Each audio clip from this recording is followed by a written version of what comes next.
할렐루야. 하느님은 우리를 사랑하시어 당신 아드님을 우리 죄를 위한 속죄 제물로 보내주셨네. 할렐루야. 주님께서 여러분과 함께 또한 사제의 영과 함께 루카가 전한 거룩한 복음입니다. 주님 영광 받으소서. 그때 예수님께서 예리코에 들어가시어 거리를 지나가고 계셨다. 마침 거기에 자케오라는 사람이 있었는데 그는 세관장이고 또 부자였다. 그는 예수님께서 어떠한 분이신지 보려고 애썼지만 군중에 가려 볼 수가 없었다. 키가 작았기 때문이다. 그래서 앞질러 달려가 돌 무화과 나무로 올라갔다. 그곳을 지나시는 예수님을 보려는 것이었다. 예수님께서 거기에 이르러 위를 쳐다보시며 그에게 이르셨다. 자케오야, 얼른 내려오너라. 오늘은 내가 내 집에 머물러야 하겠다. 자케오는 얼른 내려와 예수님을 기쁘게 맞아들였다. 그것을 보고 사람들은 모두 저희가 죄인의 집에 들어가 묵는군 하고 투덜거렸다. 그러나 자케오는 일어서서 주님께 말하였다. 보십시오, 주님.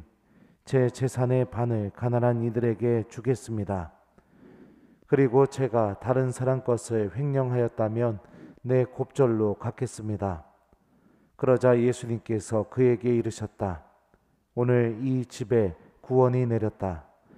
이 사람도 아브라함의 자손이기 때문이다. 사람의 아들은 잃은 이들을 찾아 구원하러 왔다. 주님의 말씀입니다. 그리스도님 참여합니다.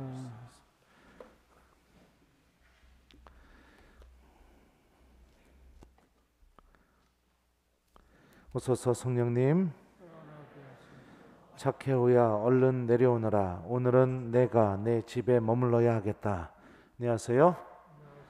예, 오늘 복음 말씀은 며칠 전에 주일날이었나요? 그때 주일 복음으로도 이렇게 선포됐던 말씀입니다. 이렇게 같은 복음이 또 반복적으로 나오면 신부님들은 환장합니다.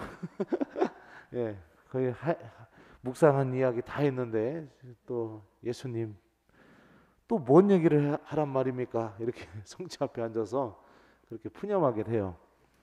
그래도 이 자케오 이야기가 계속해서 나오고 있다는 얘기는 하느님의 얼마나 우리들을 용서하시고 또 우리에게 찾아오시기를 바라시는지 이 하느님의 마음이 우리 교회 전례 안에서 계속해서 우리들에게 드러나고 있다. 저는 그렇게 생각을 합니다.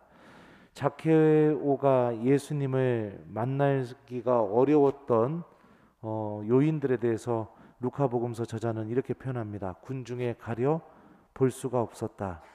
키가 작았기 때문이다. 자, 그러니까 사람들 때문에 예수님께 다가갈 수 없었고 또 자신의 신체적인 문제 때문에도 예수님을 볼 수가 없는 그런 상황이었습니다. 이런 것들이 어떤 것을 묘사하고 있냐면 자케오는 세관장이잖아요. 그죠? 돈으로 죄를 저지를 수밖에 없는 사람이고 돈 때문에 이웃들에게 상처를 줄 수밖에 없는 그런 사람이었습니다. 그런 죄 안에 머물고 있는 사람이 그럼에도 불구하고 예수님을 만나고 싶어하는 마음을 간직하고 있는 우리 모두를 묘사하고 있다고 저는 그렇게 생각이 듭니다. 흔히 우리가 죄를 저지르게 되고 또 큰 죄를 저지르게 되면 쉽게 드는 생각 중에 하나가 하느님이 이런 나를 사랑하실 수 있을까? 하느님이 나를 버리시지 않았을까? 내게 스스로도 하느님께 이런 내가 다가갈 수 있을까? 이런 마음들이 우리 안에 자연스럽게 생겨나게 되죠.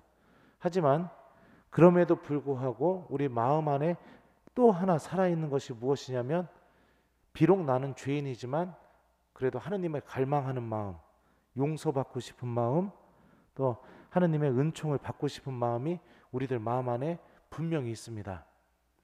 중요한 것은 죄가 우리들 안에서 일으키는 그런 하느님과의 관계에 있어서 부정적인 영향을 끼치는 그 마음의 목소리를 따라가는 것이 아니라, 비록 내가 죄인이고 염치 없고 예수님께 다가갈 수 없고, 그래서 무화과 나무 위에 올라가서 예수님 지나가는 거 보는 것만으로도, 멀리서라도 그분을 바라보는 것만으로도 만족해야겠다. 그러니까 최소한의 하느님을 찾는 그 마음의 목소리를 따라간다면, 예수님께서는 그런 우리들의 마음의 목소리를 절대 외면하거나 지나치지 않으시는 분이라는 게 오늘 복음을 통해서 우리들에게 선포되고 있는 거죠. 죄 안에 있으면서도 주님께서는 우리 모두에게 이렇게 말씀하실 분입니다. 내가 그럼에도 불구하고 나를 얼마나 사랑하는지 내가 알고 있다. 그러면서 우리에게 찾아와 우리 마음의 집 안에서 너도 구원받을 수 있는 사람이고, 그럼에도 불구하고 너도 하느님께 용서받을 수 있다. 하느님의 자비와 용서의 힘을 믿는 사람이 되어라. 그렇게 주님께서는 분명히 말씀하고 계시는 분이시죠. zakhe오야, 얼른 내려오너라. 오늘은 내가 내 집에 머물러야 하겠다. 제가 그때 주일 강론 때 이 말씀, 이 히라보 성경, 그리스어 성경에 쓰여진 것 직역하면 어떤 의미인지 제가 한번 얘기해 줬었습니다. 우리나라 성경에는 이렇게 좀 유하게 번역이 되어 있지만 그리스어 성경 원문에는 다음과 같이 표현이 되어 있어요. zakhe오야, 얼른 내려오너라. 오늘은 내가 내 집에 반드시 머물러야 하겠다. 이 반드시라는 표현이 들어있거든요. 근데 왜 이게 누락이 됐는지 저는 모르겠습니다. 그러니까 반드시 만나고 싶어 하시는 겁니다. 하느님을 죄 안에서 갈망하는 마음을 갖고 있다면 주님께서는 절대 외면하지 않으신다는 거죠. 이런 예수님의 마음은 이미 구약 성경 안에서부터 예언자들을 통해서 선포가 됐었습니다. 유명한 말씀 중에 하나입니다. 이사야서요. 그런데 시온은 주님께서 나를 버리셨다. 하느님이 나를 버리셨다. 나의 주님께서 나를 잊으셨다. 하느님이 나를 잊어버리셨다. 하고 말하였지. 여인이 제 젖먹이를 잊을 수 있느냐? 제 몸에서 난 아기를 가엾이 여기지 않을 수 있느냐? 설령 여인들은 잊는다 하더라도 나는 너를 잊지 않는다. 보라, 나는 너를 내 손바닥에 새겼고 너의 성벽은 늘 내 앞에 서 있다. 하느님이 절대로 잊지 않으시고 나를 기억하고 계시다는 게 이 이사야 예언자를 통해서도 선포가 됐었죠. 에제키엘서에 보면 이런 표현도 있습니다. 내 생명을 걸고 말한다. 주 하느님의 말이다. 나는 악인의 죽음을 기뻐하지 않는다. 오히려 악인이 자기 길을 버리고 돌아서서 사는 것을 기뻐한다. 너희 악한 길에서 돌아서라. 이스라엘 집안아, 너희가 어찌하여 죽으려 하느냐. 이런 예언자들을 통해서 선포된 이 하느님의 마음을 우리가 들여다보면 주님께서 우리 한 사람 한 사람을 얼마나 사랑하시고 구원하시기를 간절히 바라고 계시는지를 우리가 생각해 볼 수 있습니다. 그러니 우리 교우 여러분들, 혹시라도 뭐 여러 가지 이유더라도 과거에 엄청나게 큰 죄를 저지른 게 있다거나, 아니면 지금 내가 아직까지도 그 죄 안에서 살아가고 있다고 하거나, 아니면 예전에 지었던 죄가 문득문득 생각나서 계속해서 나를 괴롭히고, 이런 나는 하느님한테 용서받을 수 없는 사람이야, 이런 생각이 들 때마다 우리 교우 여러분들 절대로 한 가지 사실만은 잊지 않았으면 좋겠습니다. 예수님은 그런 나를 사랑하고 계시다는 겁니다. 예수님은 그래요. 그 죄가 엄청나게 커요. 그 죄가 계속 나를 따라다녀요. 내가 그 죄에서 빠져나올 수 없어요. 그럼에도 불구하고 예수님은 그런 나를 생명으로, 하나님의 은총으로 데리고 가고 싶어 하신다는 겁니다. 우리에게 필요한 게 무엇이냐? zakhe오처럼 주님을 만나고 싶어하는 그 믿음에서 나오는 그 마음의 목소리에 여러분들 귀를 기울이고, 그리고 우리들도 자키오처럼 부족하지만 그래도 무화과 나무라도 올라가려고 하는 그런 마음의 결심이 우리에게 중요한 것입니다. 오늘 일독서 말씀 볼까요? 여러분들 묵시록 말씀입니다. 묵시록 읽어보신 분들은 아실지 모르겠지만 무시무시합니다. 그죠?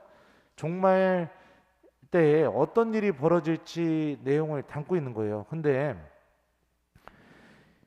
이 본격적인 종말의 이야기, 그 다음에 악이 하느님께 심판받는 이야기가 시작되기 전에 예수님께서는 요한을 통해서 7 교회에 메시지를 주십니다.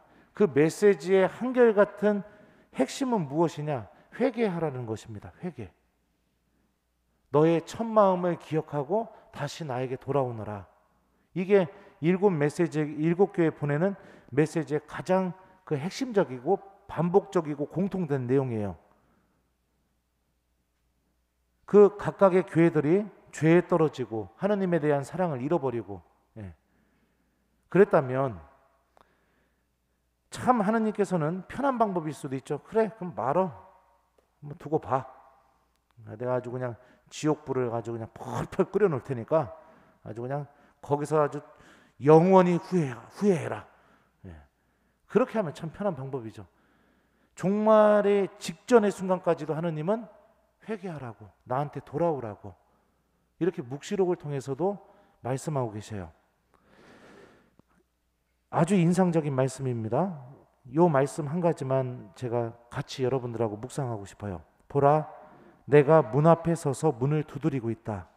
누구든지 내 목소리를 듣고 문을 열면 나는 그의 집에 들어가 그와 함께 먹고 그 사람도 나와 함께 먹을 것이다. 주님께서 여러분들의 마음의 문을 두드리고 계십니다. 자케오도요, 예수님의 목소리를 듣고 얼른 내려와 그분을 자기 집으로 모셨죠. 여러분들도 미사 때마다 주님께서 내 마음의 문을 두드리고 계시다는 것을 기억하면서 주님의 목소리를, 그분의 말씀을 여러분들 듣는 사람이 되어 주십시오. 듣기 시작하게 될 때 어떤 일이 벌어지느냐? 나는 그의 집에 들어가 그와 함께 먹고 그 사람도 나와 함께 먹을 것이다. 바로 하느님께서 마련하신 구원을 얻는 삶이 들음을 통해서 시작된다고 일독서에서 예수님께서 말씀하고 계시죠.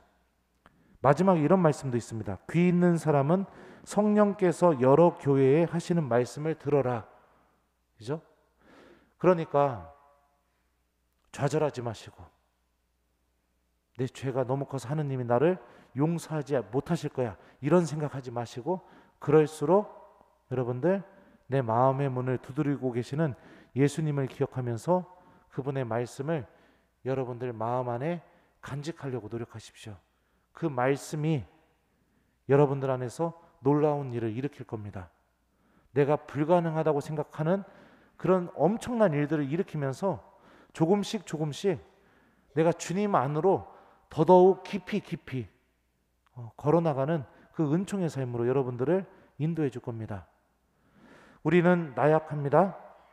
우리는 언제나 죄로부터 자유로울 수가 없습니다. 용서받고도 끊임없이 죄를 저지르면서 그렇게 살아갑니다. 하지만 주님께서는 그런 나를 죽도록 사랑하고 계십니다. 그런 나를 살리기를 바라고 계십니다. 예수님이 오늘 말씀을 통해서 우리에게 한 가지만 해달라고 부탁하고 계십니다. 당신 말씀을 들어달라고요. 그분의 말씀이 내 안에 머물게 해달라고요. 그러면은 그 다음은 그 말씀이 내 안에서 놀라운 일을 일으킬 것이기 때문이죠. 그러니까 좌절하지 마시고 절망에 빠지지 마시고 항상 하느님의 말씀을 여러분들 마음 안에 담고 살아가려고 노력하시면 됩니다. 그러면은 성령께서 그 말씀을 통해서 여러분들 안에서 하느님께서 정말로 여러분들 각자에게 베풀어 주시려는 은총으로 여러분 모두를 인도해 주실 것입니다. 숙제 드릴게요. 오늘 숙제는 예수님이 내 마음의 문을 두드리고 계신다는 걸 기억하면서 여러분들 주무시기 전에 내일 복음 말씀 한번 읽어보시고 여러분들 마음 안에 하느님의 말씀을 잘 이렇게 담는 저녁이 되도록 노력해 보는 거, 그것을 숙제로 드리도록 하겠습니다. 자케오야, 얼른 내려오너라. 오늘은 내가 내 집에 머물러야 하겠다. 아멘.